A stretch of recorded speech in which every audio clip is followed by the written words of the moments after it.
Okay, so look, I'll be talking about the energy transition as well.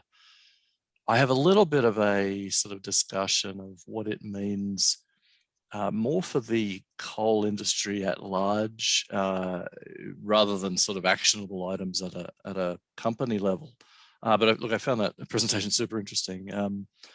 So, well, look, what is the energy transition? Oops, sorry, what is the energy transition? We've already talked about this a little.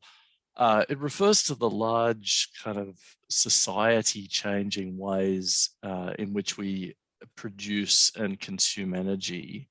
But of course, not just the sort of facts involved, like transition to more renewables, but what are the broader impacts of those changes? Uh, it is tied up in efforts to remove carbon from the world, but it is broader than that. I mean, it includes things like competition between coal and natural gas, for example, which in many places is a purely economics driven competition. So there's a tendency to bundle the two, carbon and the energy transition together, but they're not necessarily identical. But look, a few key examples, transition from the internal combustion engine to hybrid cars to battery cars, a whole lot of changes that go with that, like redesigning how cars refuel. One we're obviously be talking about today are the ones around coal. We've seen a transition from coal-fired power to gas-fired power, particularly in the United States and in Europe. Coal-fired and gas-fired power to renewable power. That's happening over a longer time frame, but is going to be very, very meaningful. And I'll show some charts. I thought I'd focus on China just because it's so big and so important for this process. So I have a number of slides on China. Battery development, obviously a big one. And development of new markets that are resultant from these changes. We've seen huge growth in a whole range of metals. I'm not sure if you can see my background, but that's a lithium mine in South America. And a number of the things that we just saw in the previous presentation, changes in the difficulty investing in coal, things like renewables undercutting profits that can be made in the coal sector, things like that. Now, look, the punchline for coal demand, as Pahendra said, is that it's going to be hurt by the energy transition. Coal demand will fall. And I'll show some of our long-term outlooks as well. What I tried to do here, though, is look at the key aspects of the energy transition and first look at all of the ones that hurt coal demand.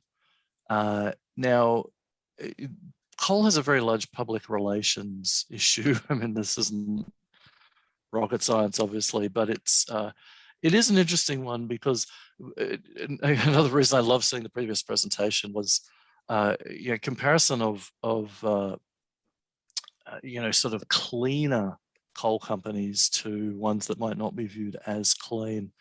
I've often posed the question and been asked it: if we do reach clean coal, zero emission coal, would that ever be viewed as clean? And sadly, I think it wouldn't. And I think that is a long-term challenge still for the industry. But one thing I've found really interesting, and why I have ESG at the bottom with a question mark, is that I think ESG is starting to be viewed as an opportunity, clearly critical for financing, but it's also being viewed as an opportunity to maybe just clean up, if not the industry, then at least individual companies within that industry. Coal, of course, suffers from being a very big visible target. Coal plants are big and have chimneys, and coal mines are large, and you can see them on Google Earth. And it's much harder to see a gas well on Google Earth. There are variable economics relative to other fuels. What does that mean? I put that in here because in APAC, coal is generally very cheap, but in Europe, it is not, because there's also a carbon price. And the United States, it's not, because gas is so cheap. So, the transition is also being driven by underlying economics in some places. One of the biggest challenges for coal is that coal plants, and to a lesser extent coal mines, have very long lives. So to achieve a return on equity for a coal-fired power plant, you really need that plant to be operating for 30 years or more. And this, I think, is one of the single biggest challenges. And I don't think, probably outside of India, maybe a handful of other countries, that will get another new coal-fired plant brought online after 2030. And it's because of this. It's because, can you be comfortable in yourself, and can you secure financing that is going to rely on a very long-term amortization schedule? Can you reliably make that investment for an asset that comes online in 2030 that needs to still be around in 2060? And I think the answer is only in places that are really kind of net short energy, like or net short alternative energies, like India is. So obviously difficulty investing in coal. I won't get into that because we just heard a lot about it, but it's obviously a big issue. Renewables undercutting coal and what we call missing money. This is, I think, a really interesting topic, and IHS Markit's dealt with this in the United States a lot. What do I mean by missing money? Coal investments in coal-fired power plants have been made, and they've been made on the expectation that power prices will be set by effectively the cost of generation, including the cost of building that plant and paying it back over many years and achieving a return on equity. When you have investments in renewables that are subsidized, those renewables come online, effectively below cost, and then they generate. And you get, what that does is at least in competitive markets, it means that you get low power prices. So power prices through the night or in the middle of the day when people aren't cooking their dinner and stuff are lower. And that means less power price going to baseload generators like coal. And what that means is that there's this gap, which we call the missing money gap, where generators who made investments are not getting the return that they would have gotten if these markets were left truly competitive without any subsidies. What does that do? One of the key things it does is it leads to early retirement of coal-fired power plants. Now, the big one that we've seen, of course, is actions by governments to limit coal demand and imports. Now, on the import side, obviously China's been very big on this, but I think South Korea might be the single biggest sort of impacted country in terms of active government actions to limit coal demand. Obviously, coal plants being ordered offline during the winter, restrictions on sulfur content of coal early in the year for imports. And then ESG, I already talked about. It is in a way a cost, of course, but as I said, it's being increasingly viewed as a opportunity. So, knowing that there's a certain amount of cost to be paid, and realizing better returns, perhaps cheaper investment money, it's being viewed as an opportunity. Could I even extend coal demand? If I can be clean, can I extend? Particularly if I can offset my Scope 3 emissions, can I help? If I'm a miner, can I help keep coal around longer and keep me in business longer? There are positives too. Now, some of these aren't really positives so much as avoided negatives. But the first one, I think, is critical, particularly in APAC, and that is that coal provides baseload generation. And in APAC in particular, there aren't many alternatives for baseload generation, at least yet. And I'd even bundle these first two together where by incumbency, I just mean that coal plants, there are a lot of coal plants already built, and there's a pipeline of new projects that are locked in and are coming that won't be cancelled. And as we look into the 2030s and certainly into the 2040s, even into the even post 2050, you have companies who are faced with a choice of, okay, I'd like to get rid of my coal-fired plant, but what am I going to put in its place? Now, an existing coal-fired asset, heavily depreciated, versus a completely new investment in, say, a combined cycle gas unit, that equation in APAC favors coal. You keep your existing asset. You know, quote from a guy at General Electric a few years ago said, "Look, we're not selling coal-fired power plants in APAC very much, but we're not selling gas either." So coal has a big incumbency value. And in terms of baseload generation, other than nuclear, which has its own sort of series of problems, and then combined cycle gas, really what the world is waiting for is the combination of utility scale batteries to go with renewable generation. And once that combination really comes to fruition, it will certainly hurt coal demand at that point. But until we get there, you still have this heavy baseload need. You have some other, hydro and pump storage hydro, and there are a few others, but really by and large, most renewables, almost all renewables is intermittent load, not base load. Could coal benefit from carbon capture, utilization, sequestration, investment? This kind of gets back to that story I said earlier about would clean coal be viewed as clean?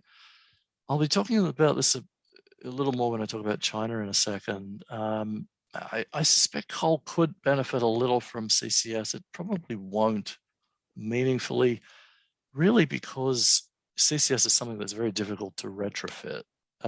And because we're not going to get many new coal-fired plants, we're not going to get new coal-fired plants in places where CCS makes the most sense. So it does have a possibility to be a positive, and China's the place where it could be, but probably not a big one. And then ESG, like I said, there are upsides, and it's been really interesting to see more and more activity, particularly in the mining sector, where 3-4 years ago there was certainly far less. So I'd like to talk about China a decent amount here. China's obviously pledged carbon neutrality by 2060. What makes China very interesting, and that's a huge headline, and I think it surprised a lot of people. I think it was September last year, October maybe, this announcement came out. And I don't think it was a huge surprise, even though it wasn't something that there was something China had somewhat avoided doing previously, but it certainly made a lot of headlines.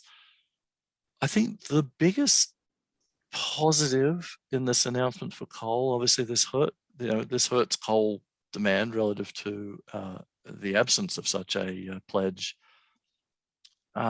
China's going to be the first sort of large country to do this where energy demand is still growing and will still likely be growing until around 2060, maybe 2060, 2070, we'll see China's sort of annual energy growth peter out and become flat. So in the United States, you really don't have year-to-year energy demand growth. Europe, you don't really have any. Australia,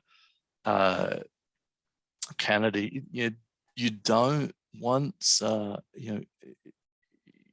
every year, because of energy efficiency, because of limited population growth, a whole range of reasons, you're not consuming more energy than you were the year before.